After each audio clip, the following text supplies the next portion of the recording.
훅 인터뷰 이어갑니다. 윤 대통령의 해외 순방 전용기 논란, 언론 통제 논란도 있었습니다. 12구 참사 수사는 제대로 되고 있는지, 왜 국정조사는 안 되는지 전국 현안 복잡합니다. 국민의힘의 입장 들어보겠습니다. 조경태 의원님, 안녕하세요. 네, 안녕하세요. 조경태입니다. 네, 바쁘시죠? 네, 요즘 조금 바쁩니다. 네, 윤 대통령 순방 어떻게 보십니까? 어제 한일 연쇄 정상회담도 있었습니다.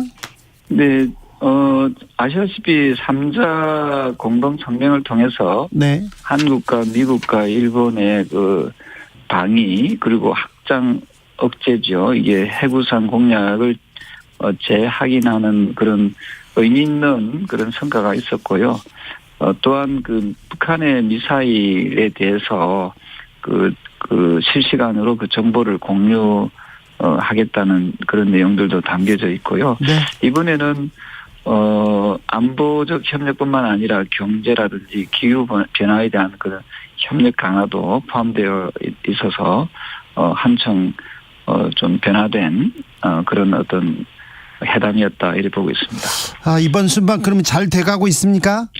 네, 현재까지는 그 기대 이상으로 잘 하고 있는 것 같고요. 특히 북한의 그 핵 문제에 대해서 한미 동맹을 공고히 하고, 특히 한미일 안보 협력이 조금 더 좀 견고하게 이루어지고 있기 때문에 북한 핵 문제에 대해서 좀 더 실제적인 그런 대응의 역할을 할 수 있지 않을까 이런 생각을 합니다. 한미일은 부쩍 가까워졌을 수는 있으나 또 강경한 발언으로 중국, 러시아 외교 문제 걱정이다 이렇게 지적하시는 분들도 많아요. 그런 말씀도 주실 수 있는데, 궁극적으로 그 안보 영역에서 봤을 때는 중국과 러시아는 만약에 북한이 지난 6.25처럼 침범을 할 경우에, 또 도발을 할 경우에는 러시아와 중국은 우리 편이 아니라 북한의 우방이지 않습니까? 그래서 저는 경제적인 그런 부분과 또 안보적인 부분은 저는 분리해야 된다 보고 있고요. 일부에서는 그렇기 때문에는 중국과의 경제적인 부분이 좀 소원해지지 않겠느냐는 그런 염려하시는 분들이 계시는. 염려가 큽니다. 그런데 일본이나 미국 같은 나라도 그런 안보적인 부분은 대립되어 있지만 경제적인 부분은 상당히 좀 긴밀한 부분이고요. 또한 잘 아시다시피 미국의 최대 채권 국가는 바로 중국이지 않습니까? 그래서 경제적인 부분에서는 어쨌든 서로 활발히 교류를 하되, 대신에 안보적인 영역에 있어서는 각자 우방국끼리 동맹하는 게 지금 전 세계적인 그런 트렌드다 이렇게 보고 있습니다. 아무튼 해외 순방도 그리고 정상회담도 잘 되고 있다 이 말이죠. 현재로서는 지난 문재인 정부 때 좀 허털어졌던 그 동맹 또는 우방 국가의 어떤 그런 개념이나 그런 긴밀도가 지난 정부보다는 상당히 좀 높아져 있는 그런 상태이지 않는가 이렇게 보고 있고요. 그런데 그런 기사는 별로 없고요. 그렇게 분석하는 전문가들도 별로 없고요. 김건희 여사 기사만 많습니다. 어찌 보십니까? 네, 그거는 사실은 그런 언론이 저는 다 그렇지는 않겠지만 네. 일부 그렇게 하는 언론들을 보면서 사실은 조금 좀 이해가 잘 되지 않는다 이런 생각이 들거든요. 어떤 측면에서요? 언론에서 어떤 외교적인 그런 성과라든지 네. 민생에 대한 문제 이런 것을 좀 더 좀 다루면 좋을 것 같고요. 일종의 좀 가십거리에 좀 집중하는 듯한 그런 느낌이 들어서 네. 저는 그런 부분에 대해서는 좀 우리 언론도 이제는 좀 실질적인 그 본질에 대한 우리가 정상회담을 해서 얻을 수 있는 그 국익적인 차원에서 어떤 의미가 있는지 이런 부분이 좀 더 집중적으로 심층 보도되면은 네. 훨씬 더 국익에 도움이 되겠다 이런 생각을 하고 있습니다. 아무튼 순방과 정상회담에 대한 내용은 별로 없습니다. 여기에 대해서 좀 브리핑도 좀 적은 것 같고요. 그리고는 김건희 여사 관련된 기사만 너무 가십에만 이렇게 치중한다 이렇게 보시는 거죠? 네네네네. 네, 김건희 여사의 행보는 어떻게 평가하시는지요? 저는 어쨌든 그 외교적인 부분에서 나름 차분하게 지금 행보를 하고 있는 것 같고요. 지난 정부 때 영부인이셨던 김정숙 여사와 비교했을 때도 저는 조금 더 좀 나은 행보를 하고 있지 않는가 이런 생각을 하고 있거든요. 단순히 네. 관광을 목적으로 하는 그런 느낌보다는 어쨌든 어려운 환경에 있는 그런 취약한 그런 의료 취약 계층을 좀 방문해서 예. 어쨌든 뭔가 역할을 하려고 하는 그런 움직임은 좀 긍정적으로 좀 보고 있습니다. 그런데 정상 배우자들의 공식 프로그램이 있었는데 여기에 참석하지 않았습니다. 의료 지원 활동에는 이렇게 비공개로 나섰는데 이 부분은 어떻게 보세요? 제 생각에는 사실은 김건희 여사께서 좀 더 폼 나는 그런 어떤 영부인 프로그램, 영부인들이 모이시는 그런 프로그램에 참여하는 것보다 어쨌든 음지에서 어려운 취약계층의 네. 아이들 또 취약계층에 있는 분들을 방문해서 좀 더 진정성 있는 모습을 보여주려고 노력하지 않았나 이렇게 보고 있고요. 네. 어쨌든 저는 우리나라의 영부인으로서 어쨌든 좀 어려운 그런 환경에 처해 있는 분들을 좀 보살피고 지원하려고 하는 모습들은 상당히 좀 높이 평가해야 되지 않을까 이런 생각을 합니다. 알겠습니다. 폼나는 곳 안 가고 저기 활동한 거 좀 평가해야 된다. 네. 그런데요, 이렇게 미모 아름다운 영부인이 있었나 이렇게 외모 평가하는 같은 당 의원이 있었어요. 이런 접근은 조금 저는 그건 상당히 좀 경계해야 될 그런 부분인 것 같습니다. 외모를 가지고 예. 평가하는 것은 상당히 좀 저차원적인 그런 사고라고 또 평가받을 수 있는 그런 오해 요소가 있지 않겠습니까? 네네. 저는 그냥 모습 그대로 진정성을 조금 더 우리가 얘기하고 또 그게 부분을 좀 판단하는 것이 좋겠다 이런 생각을 합니다. 알겠습니다. 아무튼 대통령의 중요한 순방입니다. 그런데 순방의 의미에 대해서는 조금 분석 기사가 나오지 않고 있는 게 사실입니다. 그런데 기자들은 언론 활동, 언론 취재를 못하게 한다, 브리핑도 안 한다 이렇게 계속 얘기하고 있는데 이 부분은 어찌 봐야 될까요? 글쎄요, 저희들 입장에서는 어쨌든 언론에 나와 있는 결과물들, 이번에 한미일 공동 성명에 대한 그런 내용들, 또는 한일 정상회담의 의미, 한미 정상회담의 의미, 이런 부분에 대해서 조금 더 내용적인 부분을 좀 더 분석하고 국익에 도움되는 그런 언론의 기사가 나온다면은 훨씬 더 많은 정보를 공유할 수 있겠습니다만은 그동안에 지난번에 미국 갔을 때도 그렇고 이렇게 언론에서 나오는 거 보면은 주로 가십거리를 좀 주제로 담고 있다 보니까 네.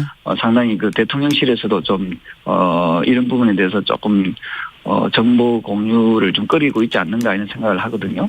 잘 아시다시피 지난번에 예. 미국 갔을 때 윤석열 대통령이 여러 성과를 이루려고 노력을 했음에도 불구하고 어떤 본질이 아닌 그냥 가십거리가 주로 좀 그렇죠. 날리면만 남았죠. 네, 그러다 보니까 그런 언론의 저는 어떤 역할이 MBC를 예를 들면은 과연 국익에 도움되는 그런 언론인가 이런 생각을 하거든요.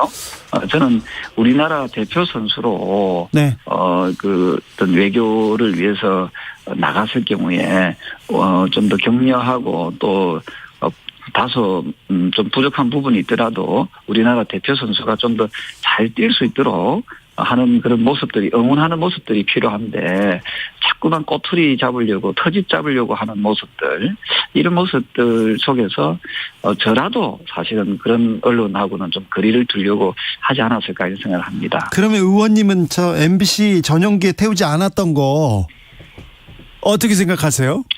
그래서 제가 말씀드렸던 대로 언론이나 우리가 그 대통령이 해외 순방을 가는 것은 개인의 어떤 여행을 가기 위해서 가는 자리는 아니지 않습니까? 대한민국 대표로. 대한민국의 어떤 국익을 대표해서 국가 이익을 대표해서 가는 어찌 보면 국가대표라고 보면 되거든요.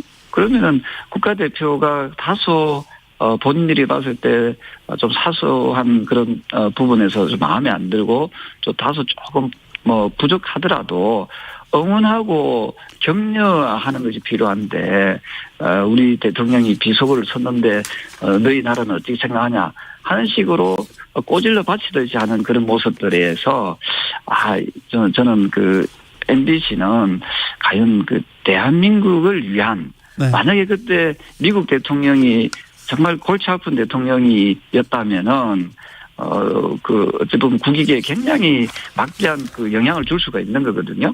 아시다시피 조금 있으면은 카타르 그 월드컵을 하지 않습니까? 네. 우리나라 선수가 알게 모르게 어찌 보면 무의식적으로 반칙을 했을 경우에 페널티 박스에서 그런 반칙을 했을 때 다른 사람들은 다 모르는데 MBC가 예를 들어서 알고 우리 선수가 저 반칙했는데요라고 상대 쪽에다가 꼬질러 바치는 거하고 무엇이 다르겠습니까? 아니 뭘 꼬질러 바쳐요. 그리고 언론사가 백악관에다가 이메일을 보내지 않습니까? 예, 알겠습니다. 이메일을 보내가지고 그런 식으로 하는 게 다 꼬질러 바치는 거지요.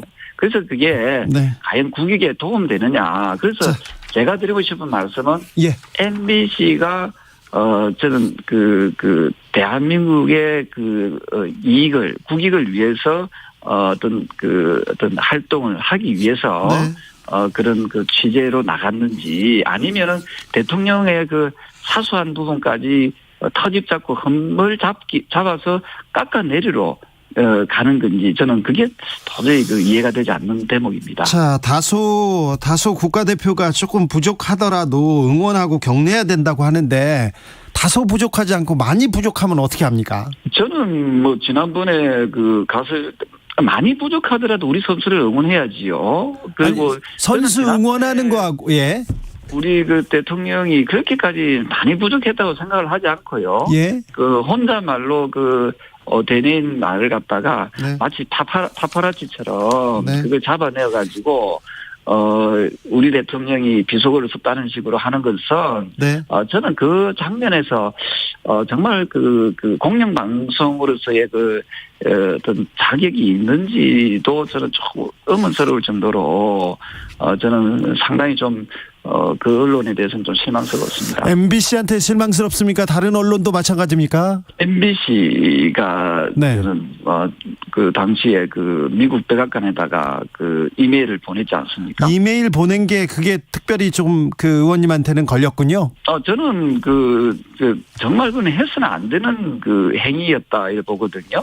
만약에 우리 우리 주진우 우리 선생님께서 어떤 좀 실수했다고 했을 때, 그걸 내부적으로 막 여기저기에다가 우리 주진우 이분이 했다라는 식으로 하면은 사실은 조금 그렇잖아요. 국가대표로 나갔었을 때 좀 많이 좀 당황스럽지 않았을까 생각합니다. 비유가 많이 당황스럽습니다, 의원님. 자, 의원님. 아무튼 근데 대통령을 비판하거나 대통령을 잘못한다고 지적할 수 있잖아요. 그럼요. 모든 비판을 가지고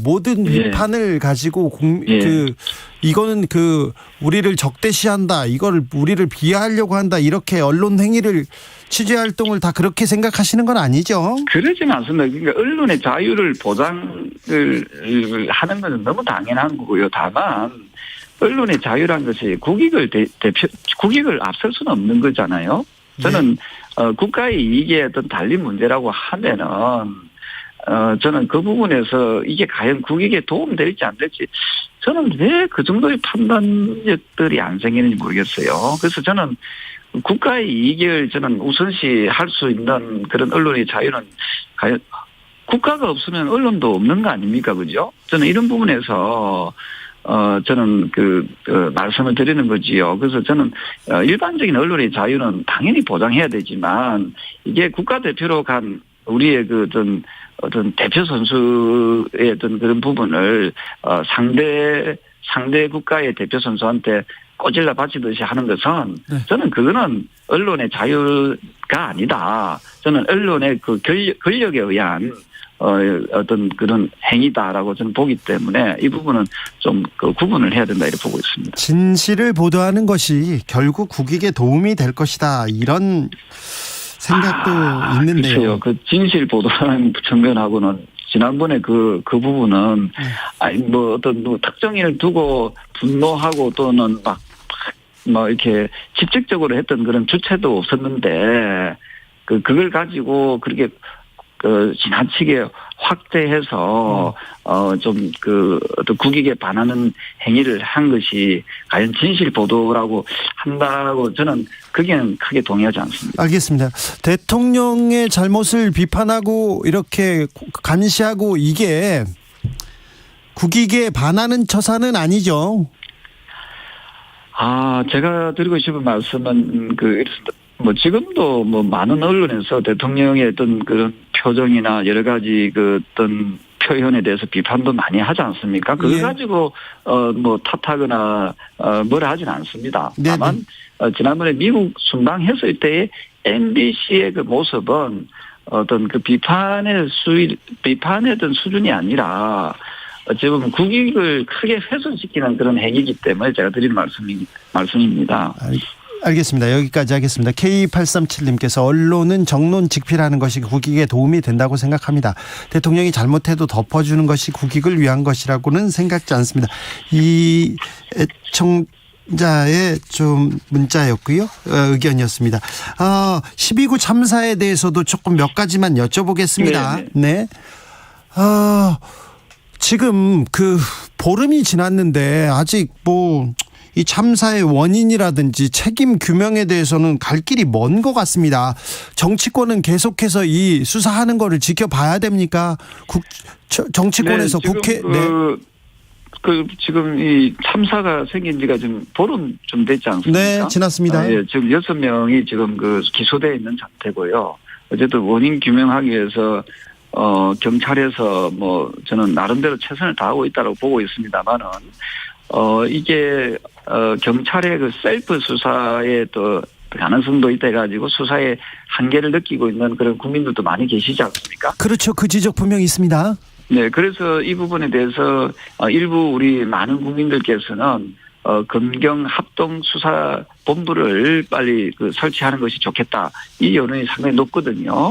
저는 이런 부분도 좀 대안으로서 고민할 부분이 있지 않을까 이런 생각을 합니다. 정치권에서도 국회에서도 국정조사를 통해서 이거 진상 규명해야 되는 거 아니냐 이런 지적도 있습니다. 민주당에서는 전국민 서명운동도 벌이고 있는데요. 글쎄요, 저는 우리가 세월호 참사 났을 때 국정조사 다 하지 않았습니까? 했지요. 달라진 게 있습니까? 안전을 책임지겠다고 하고 노란 리본을 몇 년째 이렇게 가슴에 달고 다니는 의원님들이 많이 계시는데요. 네. 제가 최근에 이태원 참사 나고 나서 미비한 법을 제가 개정 법안을 하나 지금 발의하려고 하고 있습니다만은 네. 그동안에 이런 유사한 참사를 대비하고 법과 제도를 좀 제대로 개정하고 좀 손질을 해야겠다는 그런 부분에 대해서 우리 입법부인 국회도 저는 직무를 크게 좀 등한시했다 이렇게 보고 있거든요. 예. 잘 아시다시피 이태원 참사하기 전에 이태원 축제가 열린다는 것은 다 알고 있었고요. 그 당시에 국정감사를 국회에서 했었습니다. 그런데 과연 국정감사를 국회에서 했을 때 국회의원들이 과연 이 안전에 대해서 강조했던 국회의원이 과연 몇 명이 됐는지 그래서 저는 KBS에서 한번 좀 조사를 해봤으면 좋겠고요. 저는 이런 점에서 지금 하고 있는 국정조사에 대한 야당의 요구는 이재명 더불어민주당 당대표의 사법 리스크를 덮기 위한 또는 어느 정도 시선을 분산시키기 위한 하나의 좀 전략이다, 술수다 이렇게 보고 있는 거지요. 아니 국회에서도 정치권에서도 역할을 해야 될 거 아닙니까? 참사 진상 규명을 위해서 책임자 처벌이나 책임을 명확하게 묻기 위해서라도. 저는 제가 이 참사가 일어나고 나서 제가 제안을 했던 것이 우리 국회의원 299명 모두가 저는 입법부로서 제 역할을 못했기 때문에 우리도 대국민들께 보통 국회 앞에 보면은 데모하는 그 큰 그 계단이 있거든요. 예. 그 계단 밑에 보면 넓은 마당이 있습니다. 네. 거기에 전원이 진짜 무릎 꿇고 저는 석고 대제를 하자라고 예. 제가 제안을 했었습니다. 사실은. 제안했더니 뭐라고 하던가요? 그 아직 응답이 없는 거거든요. 오늘도 제가 중진회의에서 예. 똑같은 얘기를 했습니다. 우리가 국회의원으로서 우리가 제대로 입법 활동을 하지 못하고 맨날 우리가 정쟁만 일삼는 이런 모습에 대해서 우리 스스로도 반성합시다라고 했거든요. 네. 아시다시피 2005년도에 이미 일본에서는 이 혼잡한 도로에 대해서 경비를 철저하게 해서는 혼잡 경비와 관련된 법령이 2005년도에 이미 만들어졌거든요. 그래요. 근데 우리나라는 아직도 그런 법령이 미비한 부분. 그래서 제가 최근에 이 부분을 제가 지금 개정 법안을 지금 발의하려고 좀 준비를 하고 좀 의원님들의 그 서명을 받고 있는데 네. 어쨌든 우리 국회가 잘 못했던 부분에 대해서도 저는 우리 스스로가 크게 반성해야 된다 이렇게 생각을 합니다. 행안부 장관은 매우 중요한 자리고 책임을 져야 되는 그런 위치에 있는데요. 범정부 재난안전관리체계 개편 TF 단장으로 내정됐습니다. 이 부분은 어찌 보시는지요? 저는 어느 정도 이 사태가 수습이 되고 나면은 아시다시피 우리가 법적인 책임을 져야 될 분들 져야 되고 또 도의적인 책임을 져야 될 분들도 져야 되는 거 아니겠습니까? 뭐 아시다시피 우리가 어떤 가족으로 따지면 그 자식이 뭔가 잘못했을 경우에 당연히 부모도 저 공동의 책임을 가지고 또 죄를 물을 수가 있는 거거든요. 네. 저는 그런 의미에서 저는 지금 도의적인 책임을 져야 될 범위는 네. 지금 법적인 책임을 지는 범위보다 훨씬 더 넓어야 된다. 이런 생각을 하고 있습니다. 예. 누군들 폼나게 사표 던지고 싶지 않겠냐, 이 발언은 좀 부적절했죠? 그게 폼나게 사표 던지고 싶지 않느냐라고 했을 때 폼에다가 방점을 찍으면 이거 상당히 좀 야당에서 주장한 대로 상당히 좀 문제가 있는 발언이다라고 볼 수 있지만 저는 폼나게에다가 방점을 주는 게 아니라 사표에다 좀 방점을 주고 싶거든요. 예. 그래서 어쨌든 어떤 책임을 느끼고 사표를 쓰겠다는 그 의지에 대해서 저는 방점을 두고 싶습니다. 알겠습니다. 네. 국정조사는 아무튼 부정적이시군요. 예, 국정조사를 우리가 지금 이 시점에 지금 수사가 한참 진행 중에 있고 진실규명을 좀 경찰에서 하고 있지 않습니까? 뭐 아시다시피 더불어민주당에서는 검찰을 믿지 못하겠다 해가지고 검수안박법을 날치기 하듯이 통과시키지 않았습니까? 지금 이제 와서는 또 경찰을 믿지 못하겠다는 거예요. 이런 코미디가 어디 있습니까? 그래서 굳이 양보해서라도 그러면 경찰의 수사를 믿지 못하겠으면은 검찰과 경찰이 합동으로 수사본부를 만들자. 이 여론이 지금 야당에서 주장하는 국정조사를 하자는 여론보다 높게 나오거든요. 그래서 지금 야당이 정말 이게 정쟁으로 가지 않겠다라고 하고 진실 규명이 첫 번째의 목적이라고 하면은 여론이 훨씬 높은 국정조사보다 높은 검경 합동수사본부를 꾸리는데 여야가 머리를 좀 맞댈 필요가 있고요. 네. 저는 지금 장애투쟁을 한다 만다 지금 장애투쟁할 지금 시기가 아니잖아요. 우리 경제가 지금 얼마나 지금 어려운 길로 가고 있고 우리 국민들이 지금 얼마나 많은 어려움을 지금 겪고 있으니까 야당이 말로만 민생을 이야기하지 말고 정말 지금은 서로 머리를 맞대어서 어떻게 하면은 이 위기를 탈출할 수 있는지에 대한 그런 고민들을 해야 될 시점이다. 알겠습니다. 야당이 있을 곳은 거리가 아니라 네. 야당이 있을 곳은 저는 국회라고 저는 생각을 합니다. 알겠습니다. 정부 여당도 좀 역할을 좀 해주십시오. 네, 물론입니다. 정부 여당이 좀 제대로 좀 해주세요. 예, 야당보다 훨씬 더 책임을 느끼기 때문에 네. 야당이 같이 사과를 안 하더라도 여당이라도 우리 대국민 사과를 하자 하고 오늘 제가 제안을 했던 겁니다. 알겠습니다. 국민의힘 조경태 의원과 말씀 나눴습니다. 감사합니다. 네, 감사합니다.